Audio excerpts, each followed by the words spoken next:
பொய்கை ஒரு சிறந்த உதாரணம். பொய்கையிட ஓரங்கள்ட இடிந்து விழாமல் கல்லிலான தடுப்புகள் அமைக்கப்பட்டுள்ளன. ஓகே. Right, good. அமர் அவர் ஒரு விஷயத்த சொல்லியிருக்கிறாரு. இந்த பொய்கை சம்பந்தமாக பொய்கையில இருந்த நுட்ப முறைகள் சொல்லியிருக்கிறாரு. பொய்கைகள் பல்வேறு முறைகள்ல நீரை பெற்றுக்கொள்கிறது. ஒன்று மழை நீர் அல்லது வேறு மூலங்கள்ல இருந்தும் சுரங்க வழியாக நீர் கொண்டு வரப்பட்டு பொய்கைகள் அமைக்கப்பட்டதாக அமர் சொல்லியிருக்கிறார். ஓகே, வேற யாரும் இருக்கிறீங்களா ஏதாவது சொல்றதுக்கு? அர்ஷினி பேசுங்க. கட்டிடக்கலையும் கலையாக்கங்களும். கட்டிடக்கலை எடுத்துக்கிட்டோன்னா வாஸ்து சாஸ்திரம் என்பது வீடு. இந்த கட்டடம் போன்ற நிர்மாணத்துறை சார்ந்த ஒரு கலை அம்சமாகும். இந்த மஹிந்த தேரரோட வருகையோட இலங்கைக்கும் இந்தியாவுக்கும் இடையிலான ஒரு நெருங்கிய உறவு இருந்துச்சு. இந்தியாவில இருந்து அக்காலத்துல வெற்றிகரமாக கையாளப்பட்ட இந்த கட்டட நிர்மாண அறிவு இந்த நாட்டுக்கு கிடைக்க பெற்றதாக தெரிகிறது. இந்த நாட்டில் இன்று வரை காணப்படுற இந்த கட்டடக்கலை நிர்மாணங்கள் பெரும் பாலானவை தேவநம்பிய தேச மன்னரின் ஆட்சி காலத்திற்கு பிற்பட்டவையாக சொல்லப்படுது. அவற்றுள் பெரும்பாலானவை சமய நடவடிக்கைகளுக்காகவோ பௌத்த பிக்குகளின் பயன்பாடுக்காகவோ கட்டப்பட்டவையாக கருதலாம். கட்டடக்கலை நுட்பங்கள். ராசரட்ட காலத்துக்குரிய இந்த கட்டட நிர்மாணங்களை இரண்டாக வகுத்து நோக்கலாம். கட்டடங்கள் சமய சார்புடைய கட்டடங்கள், சமய சார்பற்ற கட்டடங்கள் என பிரிக்கலாம். சமய சார்புடைய கட்டடங்கள் கோபுரம், தூபிமனை, பொதிமனை, சிறைமனை, விகாரை, ஆராமிகள், தியான மண்டபம், தானசாலை, தேவாலயம் இப்படிங்கிறது அப்படியான கட்டடங்கள் சமய சார்புடைய கட்டடங்களாக கருதப்படுது. சமய சார்பற்ற கட்டடங்கள் அரண்மனை, கோட்டை, வைத்தியசாலை, வீடு, வலசலக்கூடம் என்பவை சமய சார்பற்ற கட்டடங்களாக கருதப்படுது. ஓகேயா? வேற யாரும் இருக்கீங்களா?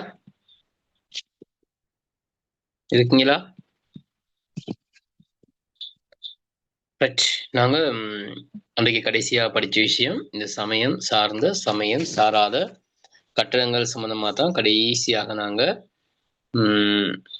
படிச்சோம். படிச்சுட்டு கொஞ்சம் எழுதணும்னு நினைக்கிறேன். இன்னைக்கு நாங்க செய்ய வேண்டியது அதுல தொடர்ச்சியாக கட்டடங்களை சபை பார்ப்போம். ஒவ்வொன்றையும் நாங்க தனித்தனியாக பார்க்க போறோம். அதுல முதலாவது இருக்குது பாருங்க, தூபி மனை அப்படின்னு ஒன்று இருக்குது. சரி, ஒரு நிமிஷம் இருங்க. இந்த தாது கோபுரங்கள் சம்பந்தமா அன்னைக்கு நான் உங்களுக்கு விளங்கப்படுத்திட்டேன். அனுராதபுர காலத்திலும் சரி, புலனறுவை காலத்திலும் சரி, இந்த சமயம் சார்ந்த கட்டடங்கள்ல தாது கோபுரங்கள் முக்கியமான இடத்தை பெற்றது. அதுல ருவன்வெளி சாய என்பது அனுராதபுரத்தில் கட்டப்பட்ட மிகப்பெரிய ஒரு தாது கோபுரமாக இருந்தது. துட்டகேமுன் மன்னனால் கட்டப்பட்டது. இந்த ருவன்வெளி சாய கட்டி முடிக்கும் முதல் துட்டகேமுன் மன்னன் இறந்து விட்டார். அவர் அந்த தன்னுடைய கனவாக பார்த்தது ருவான்வெளி சாய. அப்ப அவர் தன்னுடைய அந்த மாளிகையிலிருந்து பார்த்து கொண்டு இருக்கிற வகையில அதுக்கு முன்னாடி அவருடைய சகோதரன் சுகமீனமானதுக்கு பிறகு சதாதீசன் சொல்லப்படுகின்ற சகோதரன் அந்த வேலைகளை முன்னெடுத்துட்டு போனார். அப்ப தன்னுடைய அண்ணன் துட்டகைமனும் அந்த தாதுகோபுரத்தை பார்த்த வண்ணம் இருக்கும்போது ஒரு திரைச்சேலையில தாதுகோபுரத்தினுடைய இறுதி பகுதி இப்படித்தான் இருக்குங்கிறத வரைந்து காண்பித்ததாக சொல்லப்படுது. அதை பார்த்த வண்ணம் துட்டகைமனு மன்னன் இறந்து விட்டார் அப்படிங்கிற வரலாற்று கதையும் இருக்கிறது. அப்ப மிக மிக முக்கியமான ஒரு தாது கோபுரமாக இந்த ருவான்வெளி சாய பார்க்கப்பட்டது. அதற்கு பிறகு வந்த மன்னர்கள் தாது கோபுரங்களை அமைக்கும் போது இந்த ருவான்வெளி சாயவைக்கு முக்கியத்துவம் கொடுத்து அதை விட உயரம் குறைந்ததாக அமைத்ததாகவும் சொல்லப்படுறது. அந்த அளவுக்கு மிக யாரையும் மைக் கொண்டு இருக்கமா, மைக் ஆஃப் பண்ணிக்கொள்ளுங்க. சரி, அந்த அளவுக்கு முக்கியத்துவம் கொடுக்கப்பட்ட ஒரு நிலை அனுராதபுரத்துல இருந்தது சமய கட்டணங்கள்ல. துட்டகைமனு கொடுக்கப்பட்ட முக்கியத்துவமும் ருவான்வெளி சாய கொடுக்கப்பட்ட முக்கியத்துவம். அதே மாதிரி அதுக்கு அடுத்ததாக அபேகிரி, ஜேத்தவனராம போன்ற விகாரைகள் தாது கோபுரங்கள் அனுராதபுரத்துல மிக பிரமாண்டமாக காணப்பட்டன. அதே மாதிரி அனுராதபுரம் நகருக்கு வெளியில உள்ளதுன்னு சொல்லி கடைசியா பார்த்தோம். சேருவில சோமாவதி, திசமஹராம, அதே மாதிரி மெதிரிகிரிய, தீகவாவி, இதெல்லாம் நீலகிரி போன்ற தாது கோபுரங்கள். உதாரணம் உங்களோட கேள்வி கேட்கப்படும். அனுராதபுர காலத்துல அனுராதபுர நகருக்குள்ள கட்டப்பட்ட தாது கோபுரங்கள் அல்லது விகாரைகள், அனுராதபுரத்துக்கு வெளியில கட்டப்பட்ட அனுராதபுர காலத்தில் அனுராதபுரத்துக்கு வெளியில கட்டப்பட்ட தாது கோபுரங்கள்னு சொல்லி கேள்விகள் வரலாம். புலநிலை காலத்திலையும் இது போன்ற பெரிய தாது கோபுரங்கள் கட்டப்பட்டிருக்குது. அங்கேயும் அந்த காலத்துல பெரிய தாது கோபுரங்கள் கட்டப்பட்டிருக்கிறது. நாங்க அன்னைக்கு இதை படிச்சுட்டோம். இதுல அனுராதபுரத்திலையும் புலனர்விலையும் கட்டப்பட்ட தாது கோபுரங்கள் சம்பந்தமாக படிச்சிருந்தோம். இது வந்து மிகுந்தலையில் இருக்கிற கண்டக சைத்தியவின் வாகல் கட அப்படின்னு சொல்லப்படுகின்ற ஒரு அழகான கட்டிட தொகுதி ஒன்று அமைக்கப்பட்டிருக்கிறது. சரி, தெமல மகாசாய பற்றி நான் சொன்னேன் உங்களுக்கு. தெமல மகாசாயன்னு சொல்றது இந்தியாவிலிருந்து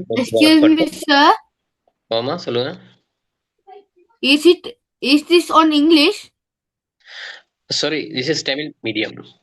நீங்க இங்கிலீஷ் மீடியம் பிள்ளைகள் இதுல இன்டர்நேஷனல் வரலாறு இங்கிலீஷ் மீடியம்ல நடக்கல, தமிழ் மீடியம் மட்டும்தான். நினைக்கிற மாதிரி இந்த இன்டர்நேஷனல் பிள்ளைகளுக்கு அது ஒரு பெரிய பிரச்சனையா இருக்கும். மற்ற பாடங்கள் நடக்குது, வரலாறு இன்னும் நடத்தல, தமிழ்ல தான் நடக்கும். அது இன்டர்நேஷனல் பிள்ளைகளுக்கு மட்டும்தான் அந்த பிரச்சனை. ஆனா தமிழ் மற்ற இங்கிலீஷ் மீடியம் பிள்ளைகளுக்கு அது பிரச்சனை இல்லைன்னு, வரலாறு தமிழ்ல தான் நடக்குது. சரி, அது ஒரு சிக்கல் ஒன்று இருக்குது இந்த இங்கிலீஷ் மீடியம் இருக்கிற ஆக்கள். சரியா? ஓகே, எதிர்காலத்துல அதுவும் வரலாறு ஆங்கிலத்துல நடத்துவோம். சரி, ரைட். இந்த மேல இருக்கு பாருங்க, இந்த தூபி, இது வட்டதாமனை, மெதிரிகிரிய வட்டதாகை அல்லது வட்டதாமனைன்னு சொல்றது என்னன்னா, இந்த கட்டூன்களை தான் சொல்றது வட்டதாமனைன்னு சொல்லி. அந்த உள்ளுக்கு ஒரு புத்தர் சிலை இருக்கிறது, அந்த சிலையை பாதுகாப்பதற்காக இப்படி கற்றூன்களை நட்டு அதில் கூரை போடப்பட்டிருந்திருக்கும். அது வட்டதாமனைன்னு சொல்றது. இப்ப நிலநடுக்கம் ஒண்ணு வந்துச்சுன்னு சொன்னா இந்த கத்தூண்கள் எல்லாமே அந்த சிலை மேல தானே சார் டைரக்டா விழும்? இலங்கையில நிலநடுக்கம் இல்ல தானே இது வரைக்கும். இந்த மழை காலத்துல வந்ததுன்னு சொல்லப்படுகிறது, உத்தியோகபூர்வமா அறிவிக்கப்படல. அது நிலநடுக்கம் வந்தா நிலத்தான் செய்யும். சார் அந்த உள்ளுகிரிகிற அந்த சிலை வந்து புத்தர் சிலை தானே சார்? புத்தருடைய சிலை ஒன்று தான் இருக்கு. இல்ல, புத்தருடைய சிலை உண்டு. சரி, அது அமர்ந்த நிலையில இருக்கிற ஒரு சிலை. அப்ப அதை பாதுகாக்கிறதுக்காக அப்படி வட்டதாமனைன்னு சொல்லப்படுகின்ற கட்டுண்கள் நடப்பட்டிருக்கிறது. அது உடையும் விழும் என்பது அந்த காலத்துல பூமி அதிர்வு இருக்கு அப்படிங்கிறதெல்லாம் உணர்ந்திருக்க முடியாது. அப்படி பூமி அதிர்வு இருக்குன்னு எல்லாமே பயந்தால் எந்த ஒரு கட்டடமும் கட்ட முடியாதே இல்லையா சித்தார்த்? அப்படி ஒரு பிரச்சனை இருக்குதானே. இப்ப பெரிய இலங்கையில இருக்கிற மிக 40-50 மாடி உயரமான கட்டிடங்கள் கட்ட முடியாதானே. அப்ப அதனால அது ஒரு இயற்கையினுடைய நேதி தானே, அனர்த்தம் எப்பயும் நடக்கலாம். அதுக்குன்னு சொல்லி நாங்க பயந்துட்டு இருக்கவும் அது பாதுகாக்கிறதுக்காக அந்த வட்டதாமனைன்னு சொல்றது உள்ளுக்கு இருக்கிற சிலைகளை பாதுகாப்பதற்கு இந்த தூண்களை அமைத்து அதுல ஓலைகள் போடப்பட்டிருப்பாங்க, மட்டைகள் ஏதாவது ஓலைகள் மாதிரி போடப்பட்டிருப்பாங்க, மறைச்சிருப்பாங்க. அல்லது சில நேரம் ஓடு கூட போடப்பட்டு மறைக்கப்பட்டிருக்கலாம். அது ஒரு அழகான ஒரு அமைப்பாக அந்த வட்டதாமனைன்னு சொல்றது அமைக்கப்பட்டிருந்தது. சரி, இது ருவான்வெளி தூபாராம தூபிக்கு இந்த மாதிரி வட்டதாமனை அமைக்கப்பட்டிருக்குது. இலங்கையில அமைக்கப்பட்ட முதலாவது தூபி. சரி, தூபராம. அந்த தூபாராமைக்கு வட்டதாமனை அமைச்சது வசப மன்னன் பிற்பட்ட காலத்துல. ஆனா தூபாராம அமைத்தது கிறிஸ்துவுக்கு முன் முதலாவது மன்னன், பௌத்த மன்னனான தேவநம்பிதீச மன்னன். ஆனா மிக நீண்ட காலத்துக்கு பிறகுதான், அதுக்கு பல நூற்றாண்டுகளுக்கு பிறகுதான் அதுக்கு வட்டதாமனைன்னு சொல்லப்படுகின்ற அந்த கட்டூன்களை நட்டு பாதுகாத்தாங்க. லியானி ஸ்கிரீன்குள்ள வரக்கூடாது.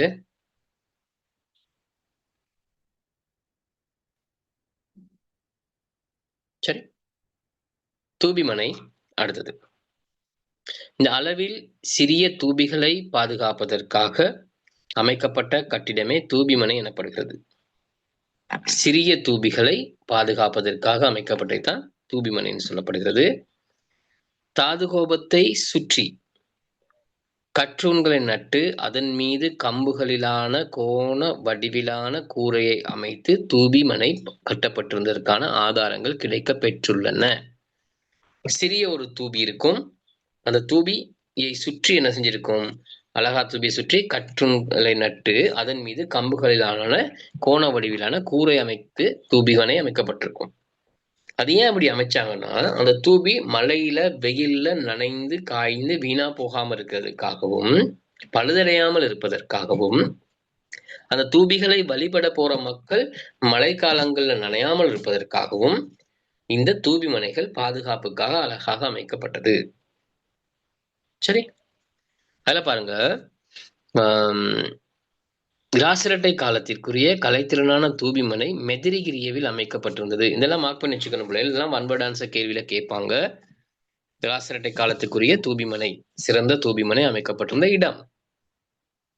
சரி, மேலும் தூபாராம, லங்காராமய, அம்பஸ்தல தூபி, திரியாய தூபி என்பவற்றிலும் தூபிமனைகள் அமைக்கப்பட்டிருந்ததற்கான கற்றூண்களை இன்றும் காணக்கூடியதாய் உள்ளது. அம்பஸ்தல, தூபாராம, லங்காராமய, திரியாய இந்த இடங்கள்லையும் இந்த மாதிரி தூபி மனைகள் அமைக்கப்பட்டிருந்ததுக்கான கற்றூண்கள் இன்றும் காணக்கூடியதாக இருக்கு. இந்த பக்கம்லாம் போனால் நீங்க என்ன செய்யலாம், இதெல்லாம் பார்த்துட்டு வரலாம். சில நேரம் அந்த பகுதியில் உள்ளவர்கள் இதை கண்டிருப்பீங்க. அனுராதபுரம், புறநர்வை உள்ளிட்ட பிரதேசங்கள்ல நிறைய பேர் இந்த தூபி மனைகளை கண்டிருக்கலாம். சரி, ஒவ்வொன்றையும் மார்க் பண்ணிருக்கணும் பிள்ளைகள். உங்களோட புத்தகத்துல நீங்க மார்க் பண்ணிக்கொள்ளுங்க. சரி, பென்சில்ல அழகா மார்க் பண்ணிக்கொள்ளுங்க. நான் மேலதிகமா சொல்ற விடயங்களை எழுதி கொள்ளுங்க, பக்கத்துல எழுதி கொள்ளுங்க. போதிமனை அடுத்த ஒரு முக்கியமான அம்சம்தான் போதிமனை. நில்லக்ககம போதிமனைன்னு ஒன்று இருக்குது. போதின்னு சொல்றது வெள்ளரசு மரைக்கு சொல்றது. ஜெயஸ்ரீ மகாபோதின்னு இன்றைக்கும் வழங்கப்படுகிறது. வெள்ளரசு மரம், சங்கமித்தையால் கொண்டு வரப்பட்ட வெள்ளரசு மரம். பாருங்க, இலங்கைக்கு புனித வெள்ளரசு மர கிளை கொண்டு வரப்பட்ட பின்னர் அனுராதபுரத்துல இருக்கிற வெள்ளரசு மரம் அதாத்தான் இருக்கணும் இல்லையா? எனக்கும் அதுல ஒரு இருக்கு. நீண்ட காலம் கிறிஸ்துக்கு முன் தேவநம்பிதீச மன்னன் காலத்துல கொண்டு வரப்பட்டு நடப்பட்ட மரம் தான் இவ்வளவு காலம் இருக்குதா அப்படிங்கிற ஒரு சந்தேகம் உண்டு இருக்கு. சில நேரம் அந்த கிளைகள் நடப்பட்டிருக்கலாம். அது சம்பந்தமா தகவலை நாங்க பார்க்கணும். நான் அதை பார்த்துட்டு யார்ட்டையாவது கேட்டு பார்த்து அது சம்பந்தமான தகவலை தேடி எடுத்துட்டு உங்களுக்கு சொல்றேன். எனக்கும் அப்படி ஒரு பிரச்சனை இருக்குது. ஆனா அதான் போதி மரம். இலங்கையில இருக்கிற மிக முக்கியமான போதி மரம்னு சொல்றது அந்த ஜெயஸ்ரீ மகாபோதி அனுராதபுரத்துல இருக்கிறது. அதுதான் வெள்ளரசு மரங்கள் எங்க இருந்து கொண்டு வரப்பட்டது, சங்கமித்தினால் கொண்டு வரப்பட்டதுன்னு இன்றும் வழிபட்டப்பட்டு வருகின்ற, பாதுகாக்கப்பட்டு வருகின்ற ஒன்றா இருக்குது. அப்ப அந்த கொண்டு வரப்பட்ட காலத்துல அதுல இருந்து வந்த கிளைகள் நாட்டினுடைய பல்வேறு பகுதிகளில் நடப்பட்டிருக்குது. சரி, இந்த பாருங்க, கீழே போதிமனையினுடைய படம் ஒன்று இருக்குது. பாருங்க, வெள்ளரசு மரத்தின் பாதுகாப்பிற்கும் அலங்காரத்திற்கும் அதனை தரிசிக்க வருவோரின் வசதிக்காகவும் அதனை மையமாக கொண்டு கட்டடம் ஒன்று அமைக்கப்பட்டது. அதனை போதிமனை என்பர். வெள்ளரசு மரத்தின் பாதுகாப்பிற்கும் அலங்காரத்திற்கும் அதனை தரிசிக்க வருவோரின் வசதிக்காகவும் அதனை மையமாக கொண்டு கட்டடம் ஒன்று அமைக்கப்பட்டது. அதனைத்தான் போதிமனைன்னு சொல்றாங்க. பிரதான அனுராதபுரத்தில் நடப்பட்ட புனித வெள்ளரசு மரத்திற்காக இவ்வாறான போதிமனை ஒன்று அமைக்கப்பட்டது. அனுராதபுரத்தில் நடப்பட்டது சங்கமித்தியால் நடப்பட்டது. சங்கமித்தியால் கொண்டுவரப்பட்டு தேவநம்பிதீச மன்னனால் அது கோலாகலமாக நடப்பட்டது அனுராதபுரத்துல மகாமேகவன பூங்காவில. அப்ப அதை சுற்றி என்ன செய்யப்பட்டிருக்கு, இப்படி போதிமனை ஒன்று அமைக்கப்பட்டதாக சொல்லப்படுகின்றது. குருநாகல் மாவட்டத்தில் உள்ள நில்லக்கம போதிமனை ராசரட்டை நாகரிகத்துக்குரிய கலை அம்சங்களுடன் கூடியதாகும். இந்த ஸ்கிரீன்ல மட்டும் வராதிங்க நிதேஷ், உங்களுக்கும் நான் சொல்ற விஷயம் மட்டும் தான் நீங்க கேட்கணும். இதுக்குள்ள வந்து நீங்க ஒன்றும் கோடு போட வேணாம். சரி, இப்ப போதிமனைனா என்னன்னு கேட்டாங்கன்னா உங்களுக்கு சொல்லுவீங்க, புனித வெள்ளரசு மரத்தை பாதுகாப்பதற்காக அதனை சுற்றி அமைக்கப்பட்ட அமைப்பு தான் போதி மனை. மனைன்னு சொல்றது வீடு அல்லது இல்லம். அதை பாதுகாத்து சுற்றி அமைச்சிருப்பாங்க. மேல கூரை போட்டு மரத்தை மூடி இருக்க மாட்டாங்க. சுற்றி அழகாக அமைத்து அழகுக்காகவும் பாதுகாப்பிற்காகவும். அப்ப அதை வழிபட போற மக்கள் அதை உள்ள என்ன செய்யலாம், சுற்றி வசதியாக வந்து போறதுக்காக அது அமைக்கப்பட்டிருந்தது. இதுல யாராவது அனுராதபுரத்துல இருக்கவங்க இருக்கீங்களா பிள்ளைகள்? இந்த ஒரு கிளாஸ்ல இருக்கீங்களா அனுராதபுரம்? கிரேட் 8 தானே? ஷெராஃப் 9 அதுரியா? கிரேட் 9 இருக்கும். அனுராதபுரத்துல இருக்கிற ஒருவர் இருக்கிறார். எனக்கு தெரிய கிரேட் 9 அல்லது 7 யாரோ ஒருத்தர் இருக்கிறார். பாப்போம், அவர் அந்த இடத்துக்கெல்லாம் போயிட்டு இருக்கிறார். அவர்கிட்ட கேட்டு அங்க தகவலை பெறுவோம். இந்த போதிமனை அதாவது வெள்ளரசு மரம்ன்றது சங்கமித்தையால் கொண்டு வரப்பட்டதுதான் இன்னும் இருக்குதா, அல்லது அதனுடைய கிளைகள் பிறகு அந்த இடத்துல நடப்பட்டதான்னு சொல்லி. சரி, ஏன்னா அது இருந்த இப்ப 1000 வருடங்களுக்கு மேல் பழமையானதாக இருந்திருக்கணும். கூட 1000 இல்ல, இப்போ 2000 வருஷம் கிறிஸ்துக்கு பின் 2026 வந்துடுச்சே. அப்ப கிறிஸ்துக்கு முன் நடப்பட்டது. கிட்டத்தட்ட 2500 வருடங்களுக்கு முன் இருந்ததாக இருந்திருக்கணும். இப்ப 2500 வருடங்கள் அப்படி மரம் பாதுகாக்கப்படுமா இருக்குமா அப்படிங்கிறது தெரியல. சரி, அது சம்பந்தமான தகவலை தேடுவோம். சரி, அப்படி கேள்வி உங்களுக்கு வராது. அப்படி இது சங்கமித்தியால் கொண்டு வரப்பட்ட வெள்ளரசு மரங்களை தான் இன்றைக்கும் இருக்குதான்னு சொல்ற கேள்வி இல்லை உங்களுக்கு. நம்ம தகவலை தெரிஞ்சு வச்சுக்கொள்றதுக்காக அதை நாங்க பார்ப்போம். சரி, போதிமனையை கொஞ்சம் பார்த்துக்கொள்ளுங்க பிள்ளைகள். என்னங்கிறத மட்டும் சுருக்கமாக யோசிச்சுக்கொள்ளுங்க. உங்களுக்கு விளங்கிய மாதிரி தூபிமனைன்னு என்னென்ன பிறகு கேட்பேன், போதிமனைன்னு என்னன்னு சொல்லியும் உங்ககிட்ட நான் கேட்பேன். கேட்கும்போது அதுக்கு பதில் நீங்க சொல்லணும். சரி,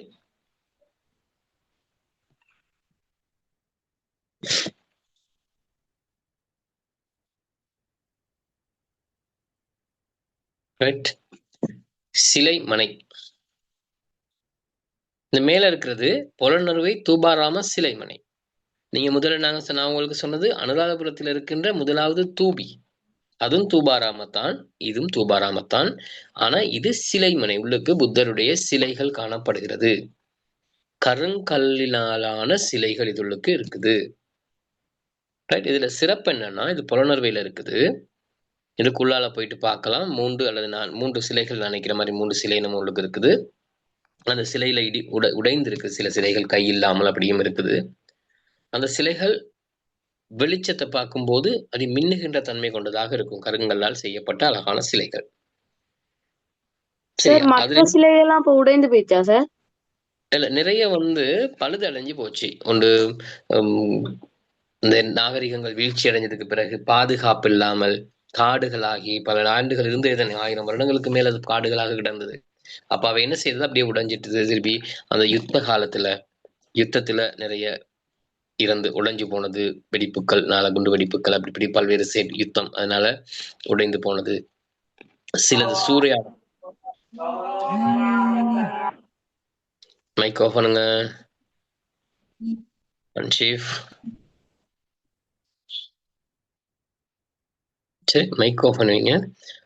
அதனால நிறைய சிலைகள் எல்லாம் உடைஞ்சிருது, திருடப்பட்டது, சூறையாடப்பட்டது. இப்படி பல்வேறு காரணங்களால அனுராதபுரம், புலனறுவை உள்ளிட்ட பழைய நகரங்கள்ல இருந்த பல்வேறு தகவல்கள் அழிவடைஞ்சு இருக்கு. இவை இன்னும் பாதுகாக்கப்பட்டு வருது. கண்டுபிடிக்கப்பட்டதுக்கு பிறகு இவையெல்லாம் இன்னும் பாதுகாக்கப்பட்டு வருது. பாதுகாக்கக்கூடிய இடமாக இன்னைக்கும் இருக்குது. இதுக்குள்ள நீங்க போகலாம், போயிட்டு பார்க்கலாம். உங்களுக்கு போனா அங்க இருப்பாங்க, உங்களுக்கு தெளிவுபடுத்த அங்க விஷயங்களை சொல்றதுக்கெல்லாம் மக்கள் இருப்பாங்க. பெரும்பாலும் சிங்களத்துல அங்க தெளிவுபடுத்துவாங்க. தமிழர்கள் இருக்காங்களான்னு தெரியல. இதுல இன்னொரு சிறப்பம்சம் என்னன்னா, இந்த கட்டடத்தினுடைய கூரை முழுமையாக செங்கக்கல்லினாலே தான் மூடப்பட்டிருக்குது. இதுல கூரை ஓலைகளோ ஓடோ வேற எதுவும் இல்ல, தனி செங்கக்கல்லாலேயே அப்படி என்ன செய்யப்பட்டிருக்குது, கட்டப்பட்டிருக்கிறது. அதுவும் அதில் இருக்கிற ஒரு சிறப்பம்சமாக பார்க்கக்கூடியதாக இருக்குது.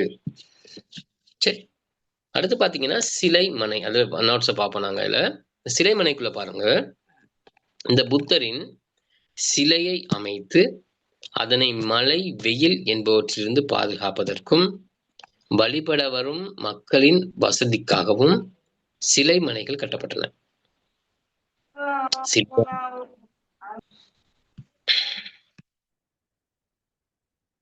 சரி, சிலைமனை கட்டப்பட்டதுக்கு என்ன காரணம் கேட்டா நீங்க சொல்லுவீங்க, சிலைகளை வெயில், மழை என்பவற்றிலிருந்து பாதுகாப்பதற்காகவும் வழிபட வர மக்களின் வசதிக்காகவும் இந்த சிலைமனைகள் கட்டப்பட்டனன்னு சொல்லுவீங்க. நிராசிரட்டு நாகரிக காலத்தில் சிலைமனைகளை நிர்மாணிக்கும் போது பல்வேறு மரபுகள் பின்பற்றப்பட்டன. இதுல 2-3 விஷயம் இருக்குது. இந்த சிலைகளை அமைக்கும் போது அவங்க பயன்படுத்திய மரபுகள் இருக்குது. இது ஞாபகம் வச்சிருக்கணும். அந்த இடங்களை மார்க் பண்ணி கொள்ளுங்க. அவையாவன ஒன்று கந்தக்குடி மரபு, கெடிகே மரபு, லென்விகாரை மரபுன்னு சொல்லப்படுகின்ற இந்த 3 முறைகள் பயன்படுத்தப்பட்டிருக்குது. கலாசாரம் ஒவ்வொரு பண்பாடு அதாவது மரபுகள் அவங்களுடைய கைவண்ணம் முறைகள் அப்படி பயன்படுத்தி இருக்கிறாங்க. சரி, கந்தக்குடி மரபு,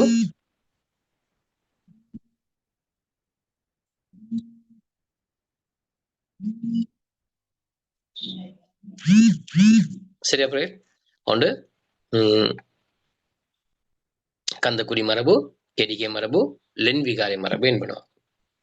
இந்த சிலைமனைகளை நிர்மாணிக்கும் பிரதான சம்பிரதாயம் கந்தக்குடி எனப்படும்.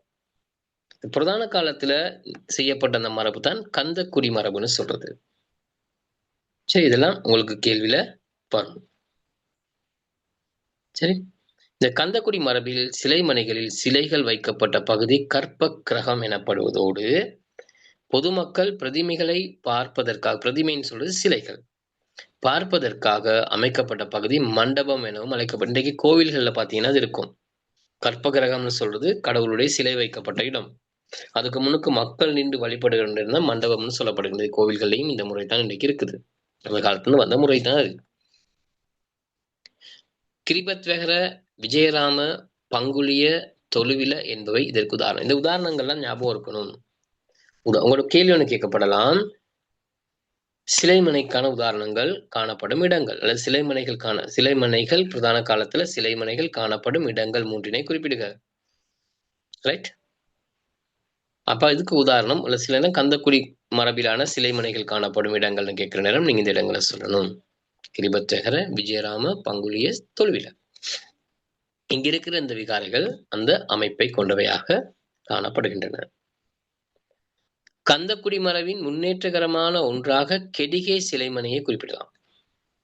கந்தக்குடி மரபின் முன்னேற்றகரமான ஒன்றாக கெடிகே சிலைமனையை குறிப்பிடலாம். அதன் சுவரும் கூரையும் செங்கக்கலினாலோ கருங்கலினாலோ அமைக்கப்பட்டிருக்கும். சரி, இங்கே கந்தக்குடி மரபு முன்னேற்றகரமான ஒன்றாகத்தான் கெடிகே சிலை மரபு அதான் இங்க இருக்கு பாருங்க. கூரை எல்லாம் செங்கக்கலினால அமைக்கப்பட்டிருக்கிறது. அப்ப சிறப்பம்சம். இப்ப நாங்க பாருங்க கூரை போடுறதுக்கு கொண்டு கான்கிரீட் போடுறோம் அல்லது ஷீட் அல்லது ஓடு ஏதோ தகரம் ஏதோ பயன்படுத்துறோம் தானே. அந்த காலத்துல கல்லினாலேயே இந்த கூரை என்ன செய்யப்பட்டிருக்கு, கட்டப்பட்டிருக்கு. அப்ப இது புலனுரை காலத்துல கட்டப்பட்டிருந்தால் இன்றை வரை அது அப்படியே தான் இருக்கு, உடைஞ்சு விழல. காடாகி கிடந்தாலும் கைவிடப்பட்டிருந்தாலும் அது இன்னும் என்ன செய்யுது இருக்குது. அப்ப அதுதான் தொழில்நுட்ப சிறப்பு. இம்மரபு புலனர்வு யுகத்தில் மகாபராக்கிரம மன்னன் காலத்தில் உன்னத நிலையை அடைந்திருந்தது. புலனர்வையினுடைய முக்கியமான மன்னர்கள் ஒருவன் மகாபராக்கிரம பாகு. முக்கியமான 3 மன்னர்களில் ஒருவர் தான் மகாபராக்கிரம பாகு. முதலாம் விஜயபாகு, மகாபராக்கிரம பாகு, நிசங்க மல்லன். இவங்க தான் புலனர்வை ராஜஸ்தானில சிறந்த மன்னர்களாக பார்க்கப்பட்டவங்க. பாருங்க, அவரால் கட்டப்பட்ட தூபாராம, லங்கா திலக்க, திவங்க சிலைமனைகள் கெடிகே மரபு என்பன சிறந்த உதாரணங்களாகும். இந்த துபாராம, இதெல்லாம் பராக்கிரம பாகு மன்னனால் கட்டப்பட்ட இந்த கெடிகே மரபுக்கு, கலை மரபுக்கு உட்படான சிறந்த படைப்புகளாக காணப்படுகின்றன. இந்த லென்விகாரையும் இதே காலத்தில் உருவாக்கப்பட்ட இன்னொரு சிலைமனை மரபாகும். பிரதான சிலை சயன நிலையில் நிர்மாணிக்கப்பட்டிருப்பது இம்மரபில் காணப்படக்கூடிய சிறப்பம்சமாகும். பிரதான நிலை சிலை சயன நிலை, புத்த பெருமான் நித்திரை கொள்வது இப்பயும் போயிட்டு மக்கள் வழிபடுறாங்களா சார்? பாக்குறாங்க போராக்கள் வழிபடுறாங்க தானே. இப்ப அதை சுற்றுலா போற ஆக்கள் பார்வையிடுறாங்க, அதை வழிபட்டுட்டு தானே வராங்க. போயிட்டு சுற்றுலா போயிட்டு அதை வழிபட்டுட்டு வராங்க. பாதுகாப்பு போடப்பட்டிருக்கிறது, பாதுகாக்கப்படுகிறது. ஏன்னா நாங்க இப்ப வழிபட போற நேரம் என்ன பண்ணிட்டு வருவோம்னு உங்களுக்கு தெரியும் தானே. அதை சேதப்படுத்துற செயற்பாடுகள் அப்படி நிறைய விஷயங்கள் நடக்குது தானே. அப்ப அதனால அங்க சில அறிவுறுத்தல்கள் வழங்கப்பட்டிருக்கும், பாதுகாப்பு வழங்கப்பட்டிருக்கும். அதை சேதப்படுத்துறவர்களுக்கு தகுந்த தண்டனையும் என்ன செய்யப்படும், வழங்கப்படும். இன்றைக்கும் போற இடத்துல புனிதமானவை, அது வழிபடப்படுகிறது. எல்லா விகாரைகளும் தாது கோபுரங்களும் இன்னைக்கும் வழிபடப்படுகிறது. குறிப்பார் வன்வெளி சாய இந்த முறையில முதல்ல இருந்த ஜனாதிபதி அவர் 2019 நினைக்கிறேன், அவங்க தன்னுடைய பதவியை ஏற்றுக்கொண்ட இடம் ருவான்வெளி சாயல். முக்கியமான ஒரு இடம்னு சொல்லி அங்கதான் பதவியேற்றாங்க. இப்படி நிறைய முக்கியத்துவம் இன்னைக்கும் அங்க பூஜைகள் நடந்து கொண்டுதான் இருக்குது. சரி, மக்கள் கூட்டம் கூட்டமாக ஆயிரக்கணக்கில் லட்சக்கணக்கில் வந்து அவற்றை பார்வையிட்டுக் கொண்டுதான் இருக்கிறாங்க, வெளிநாட்டவர்கள் உட்பட. அவ்வளவு முக்கியத்துவம் வாய்ந்த இடமாகத்தான் இந்த பிரதான கால எமது வழிபாட்டிடங்கள் காணப்படுகிறது, கட்டிடங்கள் காணப்படுகிறது. சரி, பாருங்க, பிதுரங்கல அபேச ஊலாங்குகே பம்ரகஸ்தலாவ என்பன இந்த யுகத்திற்குரிய குகை விகாரைகளுக்கு உதாரணங்கள் ஆகும். இந்த கெடிகே மரபுல இருக்கிற இந்த வேலாம் உதாரணமாக சொல்லப்பட்டிருக்கிறது. சரி, இப்ப இதெல்லாம் பார்த்துக்கோங்க. சிலைமனையில் ஒருத்தர் உங்களோட புத்தகம் இருக்கும்.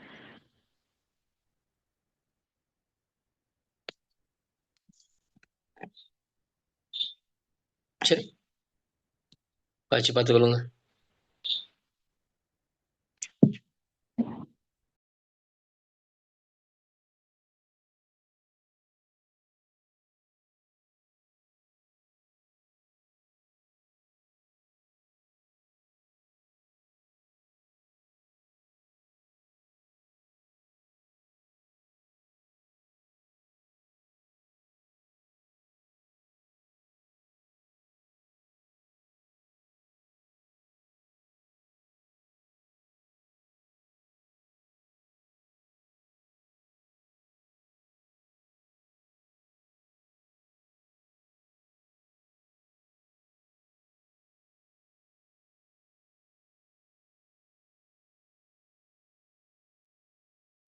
சரியா பிள்ளைகள், பார்த்துட்டீங்களா சிலைமனை?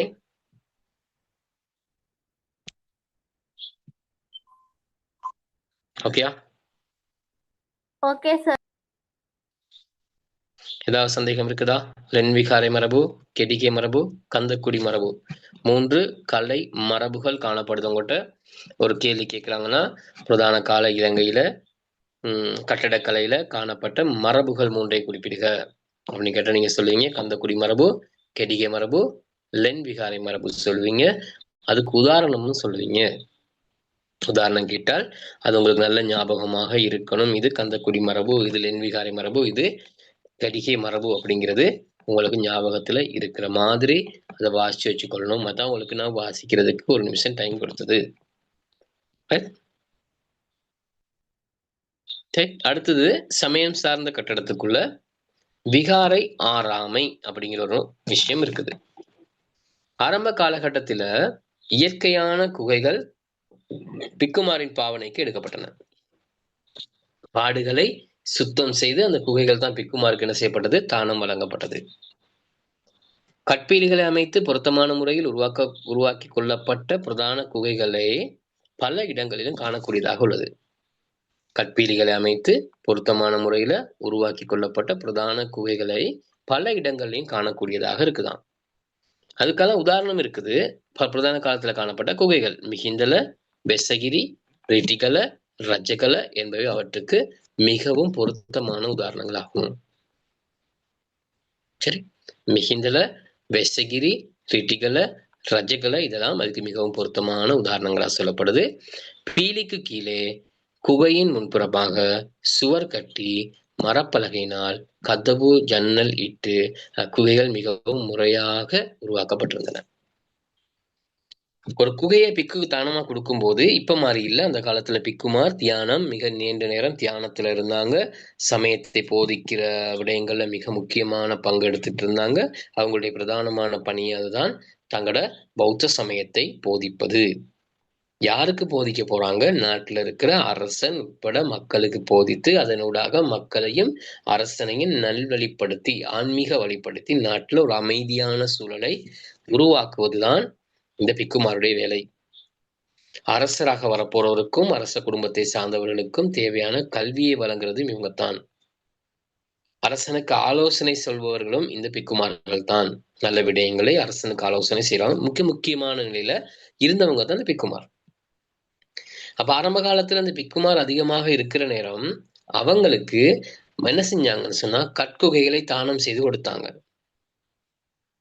ஏன்னா விகாரைகள் பெரிதா கட்டப்படலை. அப்போ அவங்க வசிக்கணும். நிறைய பிக்குமார் இருக்கிறாங்க. அப்போ அவங்களுக்கு கற்குகை ஒன்றை தெரிவு செய்து ஒரு இடத்துல இருக்க குகையை தெரிவு செஞ்சு அப்படியே குகையை கொடுக்கறது இல்லை.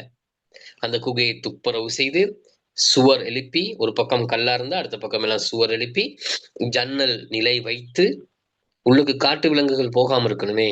அவர் குகைக்குள்ள சும்மா போயிட்டு அவருக்கு இருக்கேலுமா? மழை காலம் இருக்கும், வெயில் காலம் இருக்கும், காட்டு விலங்குகள், விஷ பாம்புகள் வரும், காற்று இருக்கும். இதெல்லாம் இருந்த ஒரு பாதுகாப்பு பெறதுக்காக சுற்றி சுவர் எழுப்பி அழகாக ஜன்னல் நிலையெல்லாம் வைத்து பாதுகாப்பாக அமைச்சு கொடுத்தாங்க.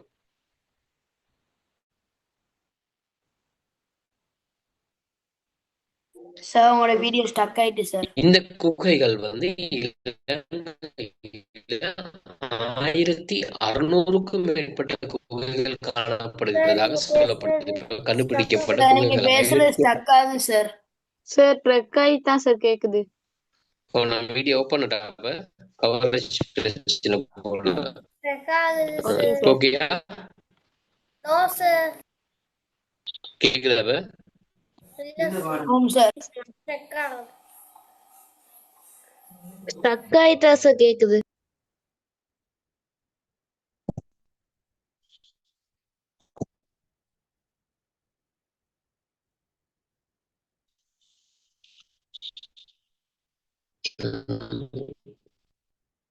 இப்பயுமா? கொஞ்சம் சார். ஆமா சார். கொஞ்சம் வெயிட் ஸ்டக் பண்ணுங்க. ஆயிட்டா சார். ஸ்டக் ஆகுது சார்.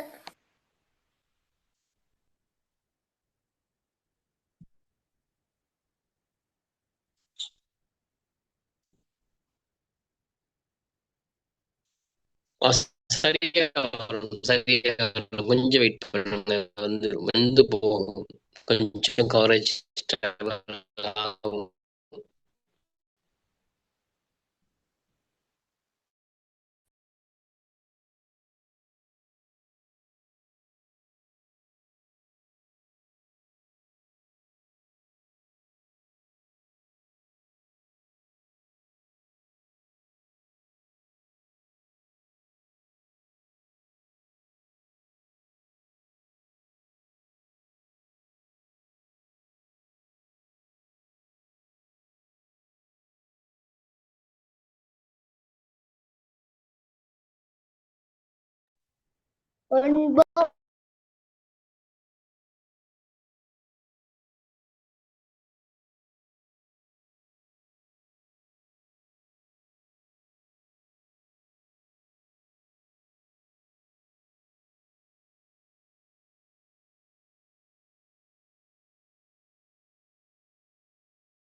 ஸ்டக் ஆகி என் பேசுறது ஸ்டக் ஆகுது சார். ஸ்டக் ஆயிட்டு தான் சார் கேக்குது. ஸ்ட்ரக் ஆகுதா? நான் வெளியில வந்துட்டேன். இப்பயும் அப்படியா? சார் இப்ப இல்ல ஒழுங்கா சார். வழங்குது சார். Yes sir. சார் இப்ப வழங்குது சார். இப்போ okay. Okay sir. Right right okay. நான் வெளியில வந்துட்டேன். நான் வீடியோ ஆஃப் பண்ணி வைக்கிறேன். இப்போ அந்த விகாரை ஆறாமை நோட்ஸை கொஞ்சம் வாசிங்கிறேன். நான் இது பாடத்தை போடும் வரையும்.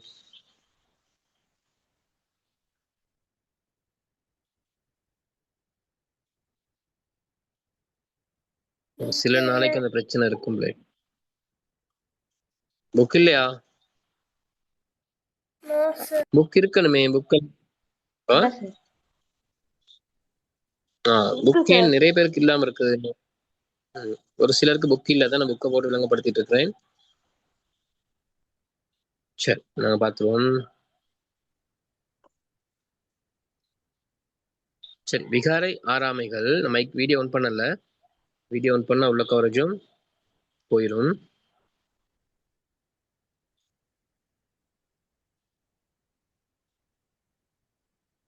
ரைட், விகாரை ஆறாமை பார்த்துட்டீங்க தானே? விகாரை ஆறாமையில பார்த்தீங்கன்னா உதாரணத்துக்கு சொன்னேன், ரெட்டிகலை ரஜகலை இதெல்லாம் மிகவும் பொருத்தமானதா இருக்குது. பீலிகளுக்கு அந்த குகை அமைச்சே சுத்தி வீடு கட்டினதுக்கு பிறகு என்ன பண்றாங்கன்னு சொன்னா, சுவர் கட்டினதுக்கு பிறகு அதுல அந்த பீலி மாதிரி அமைப்பாங்க பிள்ளை. ஏன்னா மழை நீர் உள்ளே வடிந்து வராம இருக்கிறதுக்காக பீலி அமைச்சிட்டு அந்த பீலிக்கு கீழே யாரால் இந்த குகை தானம் செய்யப்பட்டதுன்னு சொல்லி எழுதியிருப்பாங்க, கல்வெட்டுல செதுக்கியிருப்பாங்க. அப்ப இதுதான் இலங்கையில் அமைக்கப்பட்ட பிரதானமான கல்வெட்டுன்னு சொல்லப்படுது. இந்த பீலிகளுக்கு கீழே எழுதப்பட்ட குகை கல்வெட்டு தான் மிகவும் பழைய கல்வெட்டாக சொல்லப்படுகின்றது. திமேஷான் மைக் ஆஃப் பண்ணுவீங்க. சரி அப்படி ரைட், இப்போ கொஞ்சம் கவரேஜ் இருக்குன்னு நினைக்கிறேன். ரைட், அதில் பாருங்க, பீலிகளுக்கீழே குகை சுவர் கட்டி மரப்பலகையினால் கதவு ஜன்னலிட்டு அக்குகைகள் குகைகள் மிகவும் இல்ல சார் கேக்குது சார். ஒரு சிலருக்கு ட்ரெக் ஆகுதுன்னா உங்களோட கவரேஜ் பிரச்சனை இருக்கும். அப்ப ட்ரெக் ஆகுதுன்னு சொன்னா அவங்க மத்தவங்களோட கவரேஜ் பிரச்சனை இல்ல. அதானே பார்த்தேன். ஒரு சிலருக்கு எல்லாம் ஒரு சில அது அவங்களோட விட்டு கவரேஜ் விட்டு வருது சார் ஒரு சில நேரம். அது உங்களோட கவரேஜ் பிரச்சனைகள். சரியா? ரைட், பாப்போம். இப்ப அப்படி ரொம்ப கட்டாச்சுன்னா எழுதுவோம். பாருங்க, அரச அனுசரணையுடன் அமைத்து தானம் செய்யப்பட்ட அபயகிரி ஜேத்தவன போன்ற பாரிய விகாரை ஆறாமைகளில் பிக்குகள் தங்கியிருந்தனர். ஆரம்பத்துல கட்குகையிலும் தங்கியிருந்தாங்க. பிறகு அரசர்கள் வந்ததுக்கு பிறகு அரசர்கள் பெரிய தாது கோபுரங்கள் விகாரைகள் அமைத்து தானம் கொடுத்ததுக்கு பிறகு அதுலயும் பிக்குமார் தங்கியிருந்தாங்க. சரி, அவ்வாறான விகாராமை கட்டடங்களில் பிரதான சமய ரீதியான கட்டடங்களுக்கு புறம்பாக பிக்குமாரின் தேவைகளுக்கான பல்வேறு கட்டடங்களும் கட்டப்பட்டன. சமயம் சார்ந்த கட்டடங்களுக்கு மேலதிகமாக பிக்குமாருடைய தேவைகளுக்காக கட்டப்பட்ட கட்டிடங்களும் இருந்ததாக சொல்லப்படுது. இப்ப இலங்கையில் நாங்க இவற்றை இன்னும் நாட்டில் நாங்க இப்ப பார்த்த இடங்கள் எல்லாம் போனால் இவற்றை பார்வையிட முடியும். இன்னும் பாதுகாக்கப்பட்டு வருகிறது. சில ஒரு வகையில பழுதடைஞ்சும் காணப்படுகிறது. ஆனா பலது அப்படி என்ன செய்யப்படுது, பாதுகாக்கப்பட்டு வருகிறது. சரியா? இப்ப இந்த சமயம் சார்ந்த கட்டடங்களை மேலோட்டமா ஒருத்தரம் பாருங்க பிள்ளைகள். நீங்களே பாருங்க, புத்தகம் இல்லைன்னு சொன்னீங்க இல்லையா? நான் புத்தகம் தான் போட்டிருக்கேன், இங்க பாருங்க. புத்தகம் இல்லாத ஆட்கள் நான் ஸ்கிரீன்ல உள்ளதை பாருங்க, புத்தகம் உள்ள ஆட்கள் உங்க கையில உள்ள புத்தகத்தை பாருங்க.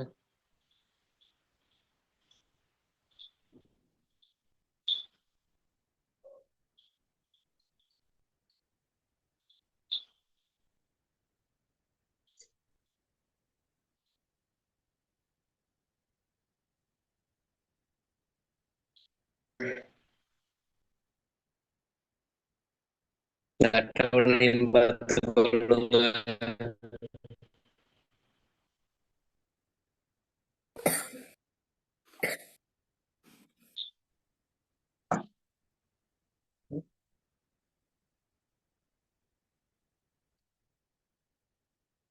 தூபிமனைக்கு உதாரணத்தை பாருங்க.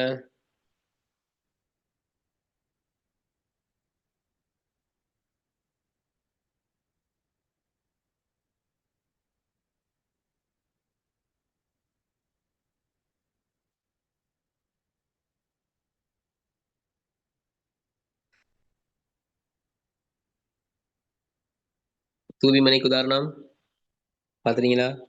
என்னென்ன இருக்குன்னு சொல்லி பார்த்தீங்கன்னா இடங்கள் உங்களுக்கு ஞாபகம் இருக்கும். ரைட், எங்கெங்க காணப்படுதுன்னு சொல்லி பார்த்துக்கொள்ளுங்க. போதிமனைனா என்ன அப்படிங்கிறத நீங்க பார்க்கணும். போதிமனை ஏன் அமைக்கப்பட்டது அப்படிங்கிற விஷயம் உங்களுக்கு தெரிஞ்சிருக்கணும். கேள்வி வரும்.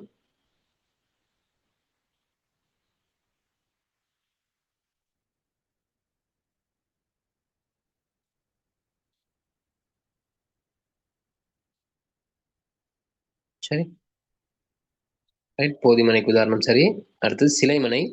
சிலைமனைக்கு உதாரணம், சிலைமனையினுடைய கலாச்சார அம்சங்கள் எத்தனை வகையான சிலைமனைகள் காணப்படுகிறது, என்னென்ன மரபுகள் காணப்படுது, இது எங்கெங்க இருக்குது அப்படிங்கிறதையும் பார்த்துக்கொள்ளுங்க.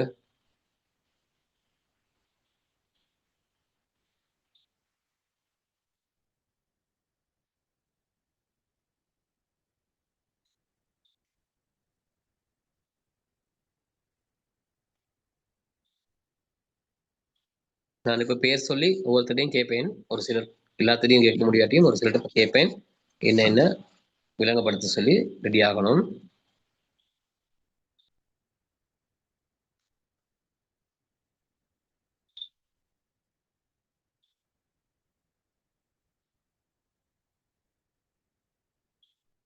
Excuse me sir. சொல்லுங்க. சார் நீங்க வாசிக்க சொன்ன நோட்ஸ் வந்து சிலைமணின்ற நோட்ஸா சார்? ஒவ்வொன்றையும் நான் பார்க்க சொன்னேன். இப்ப சிலைமனையில பாருங்க, நான் கேள்வி கேட்க போறேன் உங்க எல்லாத்திட்டையும். அதான்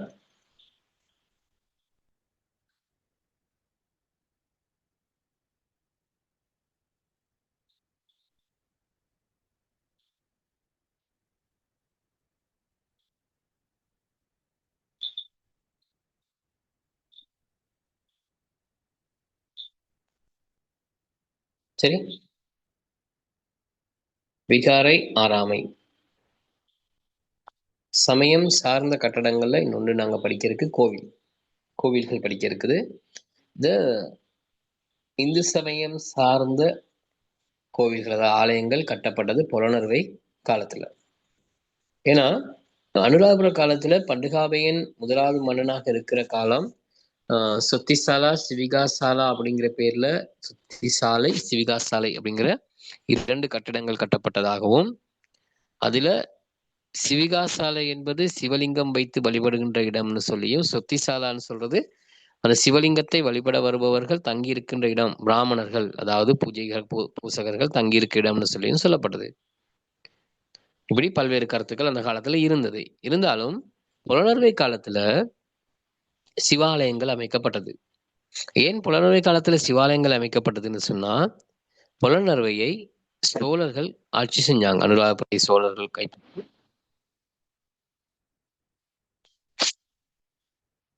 சரி, அனுராதபுரத்தை சோழர்கள் கைப்பற்றி 5ஆம் மகிந்தன் காலத்துல புலனறுவையை மையமாக கொண்டு ஆட்சி செஞ்சாங்க. கிட்டத்தட்ட 70 இருந்து 75 வருட காலம் ஆட்சி செஞ்சாங்க. அப்ப அந்த காலகட்டத்துல தான் இவர்கள் சோழர்கள் சிவ வழிபாட்டில் சிறந்து விளங்கியவர்கள் சைவர்கள். ஆகவே புலனறுவையில சிவாலயம் கட்டியிருந்தாங்க. அந்த சிவாலயங்களுக்கு பெயர்கள் கண்டுபிடிக்கப்படாதனால 1ஆம் இலக்க சிவாலயம், 2ஆம் இலக்க சிவாலயம்னு சொல்லி இலக்கம் விடப்பட்டிருக்கிறது. இன்றைக்கும் இந்த சிவாலயங்கள் அங்கு காணப்படுகிறது. ஒரு சிவாலயத்துல வழிபாடும் ஆரம்பிக்கப்பட்டிருக்கிறது. சரி, இது 2ஆம் இலக்க சிவன் கோவில். பாருங்க, புலனறுவை காலத்தில் இந்து கோவில்கள் கட்டப்பட்டன. 1ஆம் 2ஆம் இலக்க சிவன் கோவில்கள் இதற்கான உதாரணங்களாகும். சோழ கட்டடக்கலை மரபுக்கு ஏற்ப கற்களினால் முழுமையாக கட்டப்பட்ட 2ஆம் இலக்க சிவன் கோவில் மிகவும் பாதுகாப்பான அமைப்பிற்கு உதாரணமாகும். கருங்கல்லால் அமைக்கப்பட்டிருக்குது. கோவில் சிறிதாக இருந்தாலும் அந்த கோவிலுக்கான கலை அம்சத்தோடு இது என்ன செய்யப்பட்டிருக்கு, அமைக்கப்பட்டிருக்கிறது. கருங்கல்லால் ஆன ஒரு கோவிலாக இது காணப்படுகிறது. சரி, சோழர் காலத்துல அமைக்கப்பட்ட சிவன் ஆலயம். இன்னொரு சிவன் ஆலயமும் இருக்குது, 1ஆம் இலக்க சிவன் ஆலயம். சரியா? இப்ப இதுல நான் ஒருத்தர் ஒரு கேள்வி ஒன்று கேட்க போறேன். நான் வீடியோ ஆஃப் பண்ணி தான் வச்சிருக்கேன், கவரேஜ் இல்லாதனால.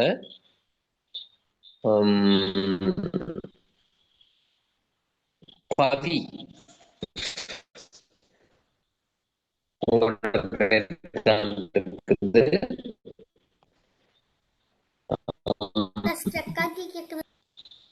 சமயம் சார்ந்த கட்டடங்களுக்கு ஒரு 4 உதாரணம் சொல்லுங்க பாப்போம்.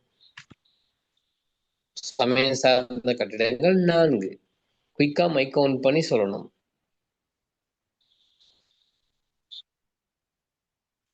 குறிப்பிடுக.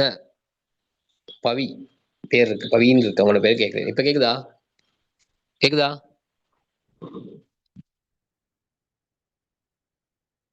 கேக்குது சாரி சார் நடுவுல கேக்குதா தான் பிள்ளை? சார் ஜாயின் ஆனேன்.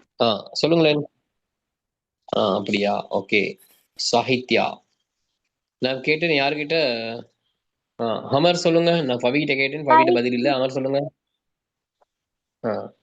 அரண்மனைகள், கோட்டைகள், வைத்தியசாலைகள், வீடுகள். நான் கேட்டது சமயம் சார்ந்த சார் நடுவுல கட்டிடங்கள். தான் சார் ஜாயின் ஆனேன். சரி சரி, பவி நடுவில் ஜாயிண்ட் ஆனாலும் சொல்லணும், சரியா? ஜெயராணி, ஜெயானி, ஜானி இல்லையா? சொல்லுங்க அவங்க நீங்க. தாது கோபம், சிலைமனை, போதிமனை,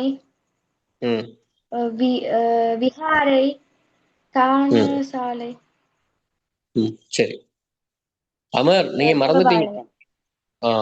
என்ன அமர் வந்து என்ன செஞ்சாருன்னு சொன்னா, நான் கேட்டது சமயம் சார்ந்தது, அவன் சமயம் சாராதுன்னு விளங்கிட்டு, ஆகவே சமயம் சாராதுன்னு சொல்லிட்டார். ஓகே, ஜெயானி முன் வந்து சொல்லியிருக்கிறாங்க. இச்சாக்களும் இருக்கிறீங்க. இதுல ஒருத்தர் பேசுற சிலர் வந்து இப்ப அமைதியா இருக்கிறாங்க. பவன் அறவே இல்லை, ஏன்னு தெரியல. முதலாவதா விளங்கப்படுத்துவார். அப்புறம் ஜிஷ்ணுதன், அவரும் கொஞ்சம் அமைதியா இருக்கிறாங்க. அடுத்தவர் இருப்பார் ரக்ஷி, அவர் இப்ப காணல இல்லையா? சாத்விகா, இவங்கெல்லாம் அமைதியா இருக்க என்ன காரணம் தெரியல. பவன், அடுத்த கேள்வி சொல்லுங்க பவன். சிலைமனைகளோட மரபுகள் 3 சொல்லுங்க பாப்போம். சிலைகளோட மரபுகள் 3 பவன்.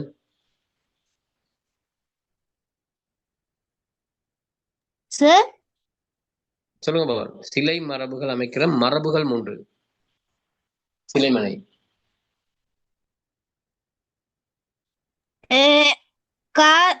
கந்தக்குடி மரபு, கெடிக்கிய மரபு, லென் விகாரை மரபு சார்.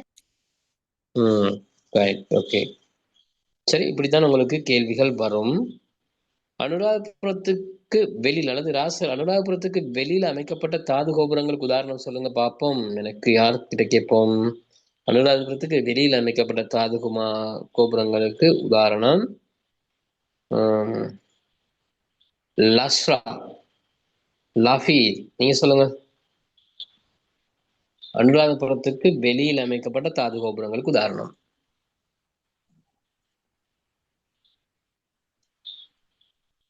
பீக்கா இருக்கணும். கிரிவிகாரை. கிரிவிகாரை புலனறுவை காலத்துல நான் கேட்டேன். இல்லம்மா, அது வந்து அனுராதபுரத்துக்கு, அது புலனறுவை காலத்துல அமைக்கப்பட்டது தானே. நான் கேட்டேன் அனுராதபுரம் தலைநகரமாக இருக்கிற போது அனுராதபுரத்துக்கு வெளியில் அமைக்கப்பட்ட தாது கோபுரங்கள்.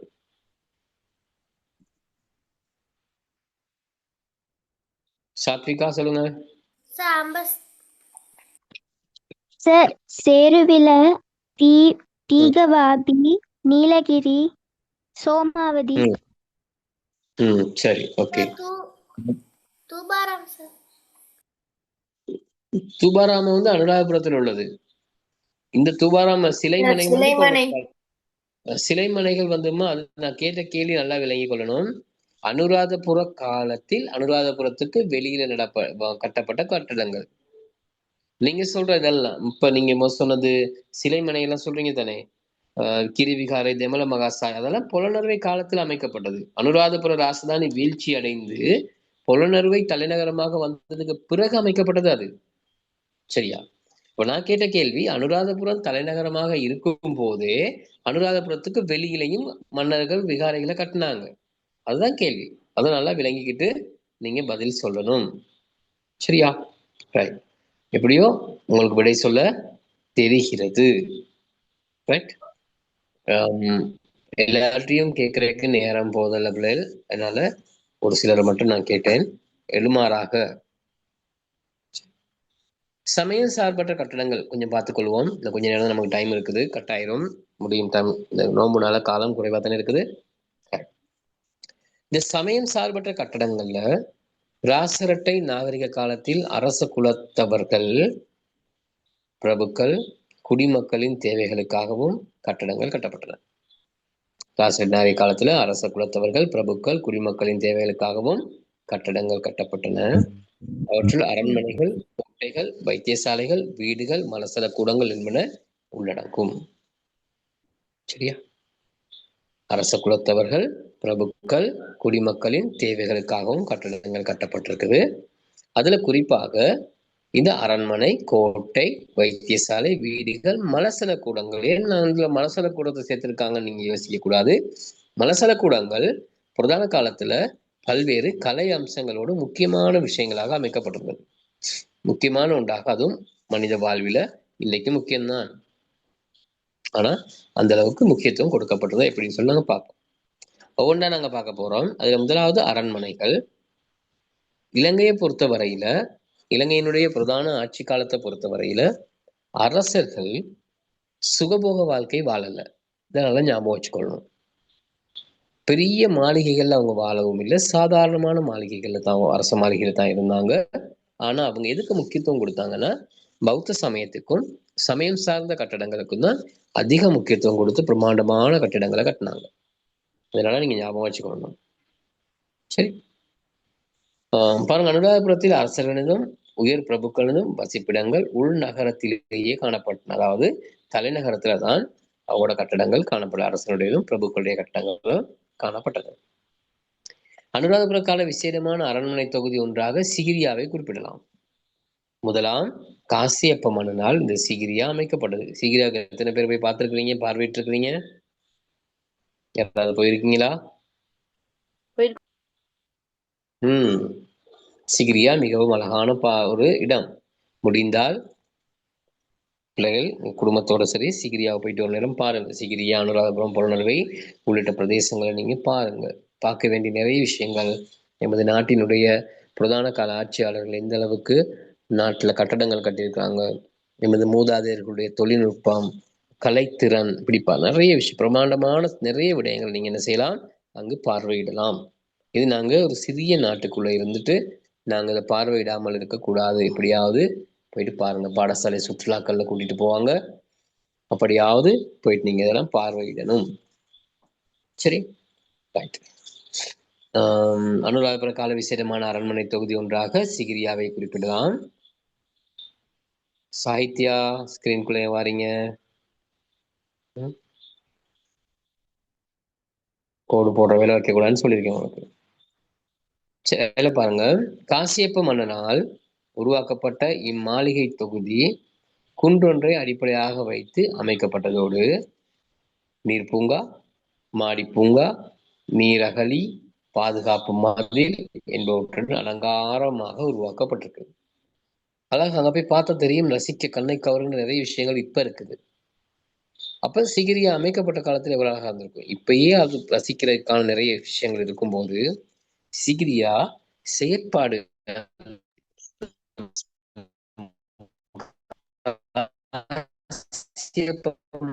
இருக்கிற காலத்துல சிகிரியா அமைக்கப்பட்ட போது அது எப்படி அழகாக இருந்திருக்கும் கற்பனை பண்ணி பார்க்க முடியாதா?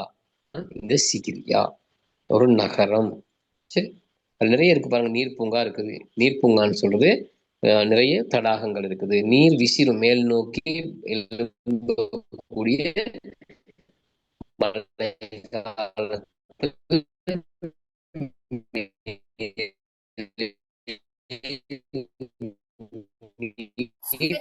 கேக்குது சார். நீங்க பேசுறது ஸ்ட்ரக் ஆகுது சார். அமைக்கப்பட்டிருக்கிறது. இன்றைக்கும் அது இருக்குன்னு சொல்றாங்க. மலர் அப்படின்னு சொல்ற நீர்ப்பூ மேலே விசிறுகிறதுன்னு சொல்றாங்க. அப்போ காசியப்பன் பிரச்சனை பிள்ளை, எனக்கு நல்ல கவரேஜ் இருக்குது. கேக்குதா? இப்ப நல்லா கேக்குதா? ஆமா சார். இப்போ ஓகே சார். முதல்ல கொஞ்சம் இந்த காற்று வந்த போது கவரேஜ்ல ஏற்பட்ட சின்ன சின்ன பிரச்சனைகள் தான். சரி பார்ப்போம். அதில் பாருங்க, இந்த நீர்ப்பூங்கா, மாடிப்பூங்கா, நீலகலி இதெல்லாம் நீங்க என்ன செய்யலாம், உங்க காசியப்பண்ட காலத்துல இருக்கிற சிறந்த நிர்மாணமா இருக்குது. இது அனுராதபுர காலத்துக்குரியது. கிறிஸ்துவுக்கு பின் 5ஆம் நூற்றாண்டில் அமைக்கப்பட்டதுதான் சிகிரியா. புலனர்வை யுகத்துக்குரிய பிரதான அரண்மனை உள்நகரில் அமைந்திருந்த முதலாம் விஜயபாகுவின் மாளிகையாகும். புலனர்வையில் உள்ளது முதலாம் விஜயபாகுட மாளிகை தான் முக்கியமானதாக இருக்கிறது. அந்த யுகத்துக்குரிய விசேட அரண்மனையாக குறிப்பிடப்படக்கூடியது புலனர்வையில் உள் நகரில் அமைக்கப்பட்டிருந்த வைஜெயந்த கட்டடம் ஆகும். புலனர்வையில மிகப்பெரிய கட்டடமாக தான் அந்த வைஜெயந்த கட்டடத்தை சொல்றாங்க. அது 7 மாடிகள் கொண்ட அரச மாளிகைன்னு சொல்றாங்க. இதற்கு இந்த படம் தான் இருக்கு பாருங்க, இதுதான் இன்றைக்கும் இருக்குது. அது 7 மாடிகள் கொண்டது. இல்ல 3 மாடிகளுக்கான இடிபாட்டு இதுல இருக்குது. பார்க்கலாம். முதலாம் பராக்கிரமபாகு மன்னனின் ஆக்கமாகத்தான் இந்த வைஜெயந்த கட்டடம் காணப்படுது. இன்றும் அதன் 3 மாடிகளுக்கான ஆதாரமும் மேலே செல்வதற்கான படிக்கட்டுகளையும் காணக்கூடியதாய் உள்ளது. இந்த காலத்திலே செங்கக்கல்லிலே பாருங்க கட்டி மாடிகளை போட்டிருக்காங்க. படிக்கட்டும் இருக்குதான். 3 மாடிக்குரிய கட்டட தொகுதி இன்னைக்கும் இருக்கு. ஆனால் 7 மாடி கொண்டதாக இருந்திருக்கு அப்படின்னு சொல்லியிருக்காங்க பாருங்க. இலங்கை வரலாற்றில பிரதான மன்னர்களில அமைக்கப்பட்ட மிக பெரிய ஒரு மாளிகைன்னு சொன்னா இந்த புலனர்வையில் இருக்கிற வைஜெயந்த கட்டிடம் 7 அடுக்கு மாளிகைன்னு சொல்றது.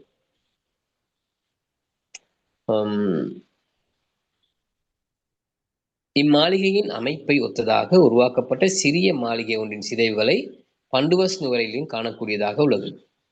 ஏன்னா பண்டுவஸ் நுவரையில ஒரு காலத்துல முதலாக பராக்கிரமபாகு அங்கதான் ஆட்சி செஞ்சார். அப்ப அங்கேயும் இந்த மாதிரி ஒரு சிறிய மாளிகை அவர் கட்டியிருக்கிறார். ஆகவே அவர் புலனர்வைக்கு மன்னராக வந்து யார் அது? சரி, அந்த பண்டுவஸ் நுவரையிலும் காணக்கூடியதாக இருக்குதான். அது பராக்கிரமபாகு மன்னர் மாயரட்டையின் அரசனாக இருந்த காலத்தில் கட்டப்பட்டதாக கருதப்படுகிறது. இப்ப பராக்கிரமபாகு மன்னன் காலத்துல தான் இந்த பெரிய வைஜெயந்த கட்டிடம் என்ன செய்யப்பட்டிருக்குது, கட்டப்பட்டு இருக்குது. சரியா? இது விளங்கிட்டாப்ல? இன்னைக்கு நான் சொன்ன விஷயங்கள் விளங்கி இருக்கா உங்களுக்கு? ஓம் சார். இன்னும் 2 விடயம் இருக்கு, அதையும் பார்த்துருவோம். சமயம் சாராத கட்டடங்கள்ல இந்த வைத்தியசாலை பாருங்க, இலங்கையில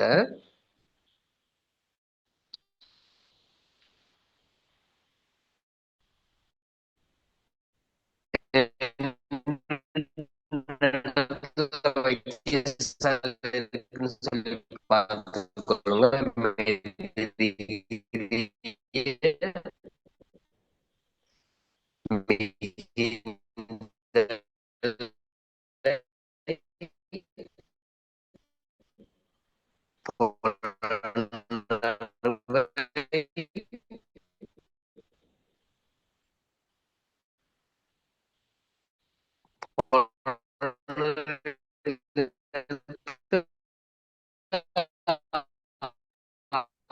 சார் ஸ்ட்ரக் ஆகுது.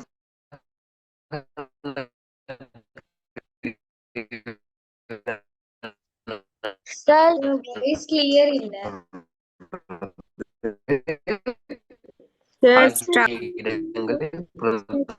சார் ஒன்றும் கேட்கவில்லை சார். சார் ஸ்ட்ரக் ஆகுது சார். ஸ்டக் ஆகுது சார். ஸ்ட்ரக் ஆகுது சார்.